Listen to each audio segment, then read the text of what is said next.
Helo, Malen dwi. Dwi'n ddisgybl lefel A Cymraeg yn Ysgol Bryhyddgen, a heddiw dwi'n cysgodi'n athro Cymraeg yn Ystod Llifon Ellis i weld be mae fel i fod yn athrawes Gymraeg. Dwi'n meddwl falle bod yn athrawes Gymraeg yn y dyfodol, a os rwy'n licio gofyn chydig o gwestiynau, be mae fel i fod yn athro?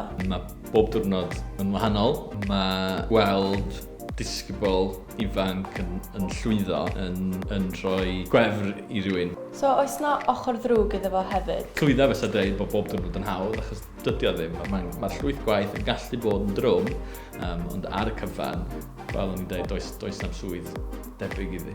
Os ydych chi ddim yn athro, beth ydych chi wedi gwneud? Ydych chi dal di iwsio'r lefel A Cymraeg neu'r gradd? Byswn yn sicr. Dwi'n meddwl mae mynd i fi newyddiadura fyswn ni, beth o'n i heb fynd yn athro.